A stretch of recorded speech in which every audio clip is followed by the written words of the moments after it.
The gender wealth gap, extending well beyond income disparities to total wealth accumulation, is a pressing issue requiring multifaceted solutions. Government policies are instrumental in bridging this gap.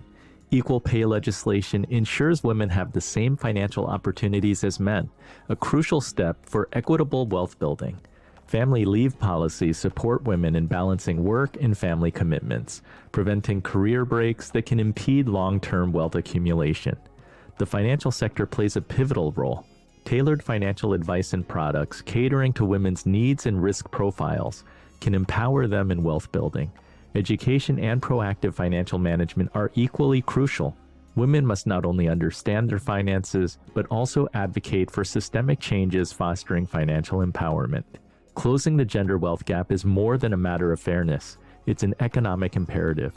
By implementing supportive policies and fostering an inclusive financial environment, we can enable women to achieve financial stability and independence, benefiting society as a whole.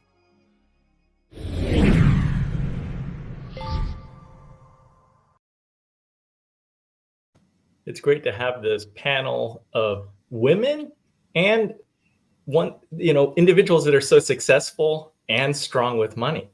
Judith, can you kick us off? As founder of a women's leadership program like Sophia, what do you think are the most effective strategies for empowering women to understand and manage their finances?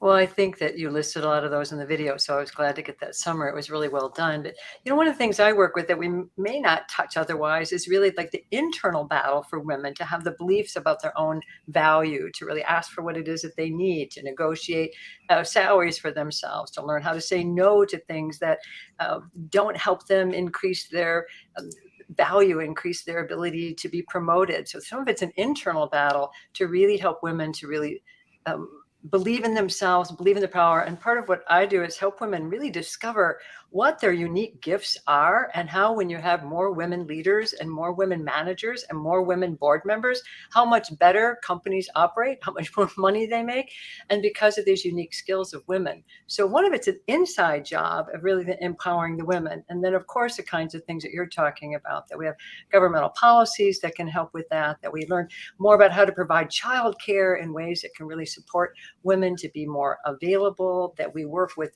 some of the gender biases that we have in our world that are actually still very current and strong, and be able to raise that awareness of really seeing the value of the feminine and of women in the workforce and women leaders. And I'm sure other panelists can add a lot more to that. It's a big job, both externally in structures and our policies, but also internally with women, and then also raising consciousness within organizations and companies. Yeah, it's interesting to hear about the internal work and the importance of just having confidence.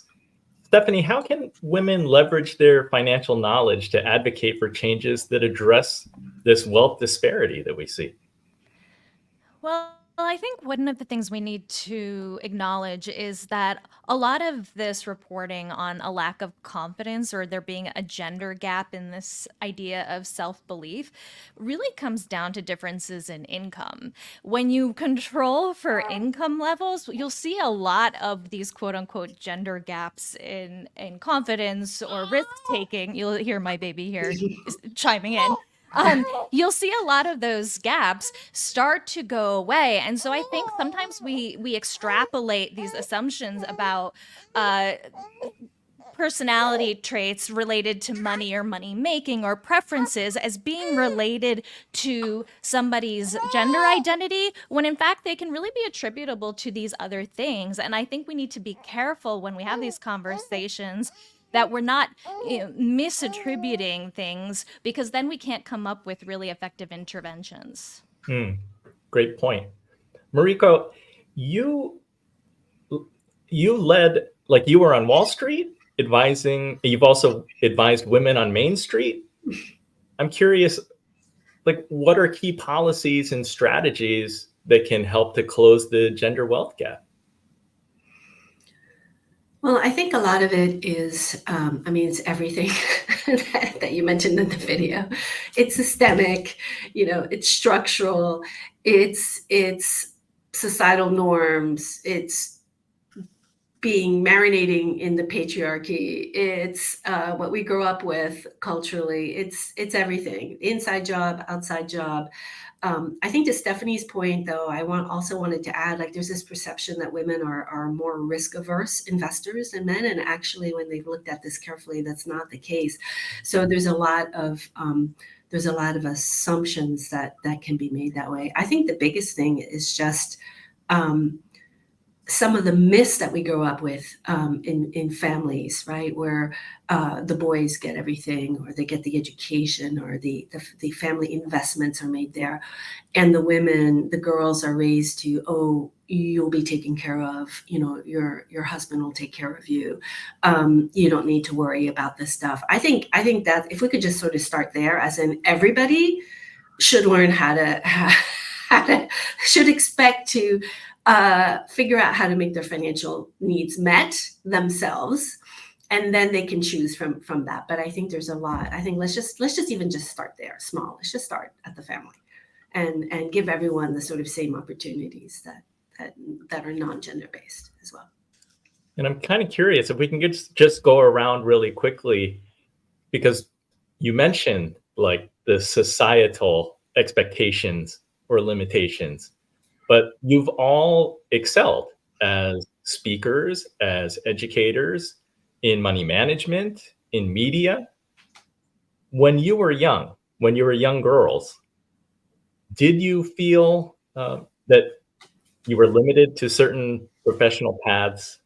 And as you found your career path, what kind of obstacles did you run into? Judith? It's a really good question. Yes, there's obstacles no matter what, and there were for me as well. I think what facilitated my journey is that it came from a long line of working women.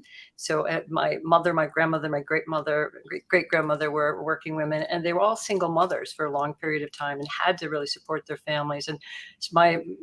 And they worked for, my mother, my grandmother worked for an all women's insurance company, and it had an all women's board. Well, that's before anything like that happened in their era. So that helped that I had that, but that doesn't mean that there weren't barriers or for things for me to be looking at. And, and as a young woman coming up into just a lot of biases and disbelief and struggles. And I felt like I had some advantages from that background, but that doesn't mean that there weren't people that made it very difficult for me. I don't know that I felt limited in what I could accomplish, because I really applied myself to really like study hard, read those goals. I really worked hard. So I feel like I could get through things, but I also realized that I was working harder and differently than the men, and that the men around me were having the same jobs that were making more money than I. I had men stealing my material. I had things like that I had to really deal with.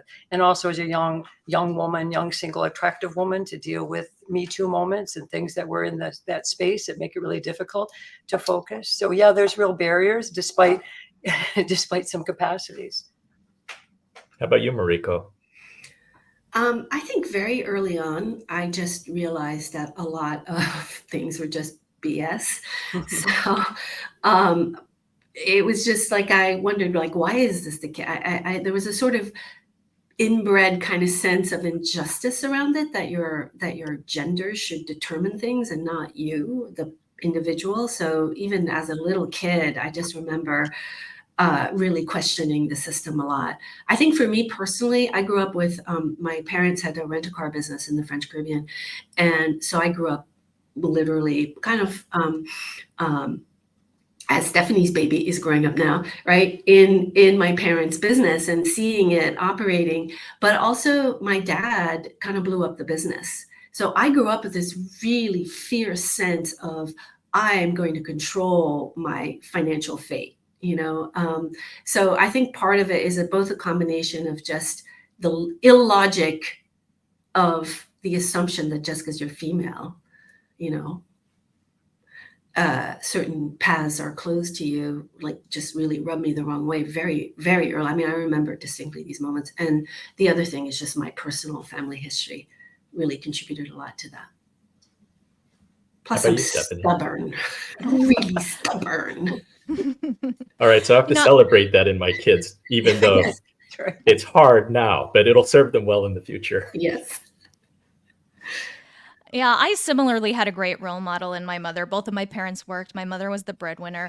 And it also meant that both of my parents were involved in caretaking responsibilities, which I think is an underappreciated piece of this conversation because the work that gets done in the home and caretaking supports the work that's able to be done in the paid labor force. And so to more equitably benefit from the resources of participating in the paid labor force, we need both partners, men and women, people across gender identity, to be engaging in the work of unpaid labor. And we see that even when we research this, daughters raised by employed mothers are also more likely to be employed. They're more likely to hold supervisory responsibilities and earn higher incomes. And sons raised by employed mothers spend more time caring for family members, and daughters wind up spending less time on housework. So it's not just our anecdotal experiences here.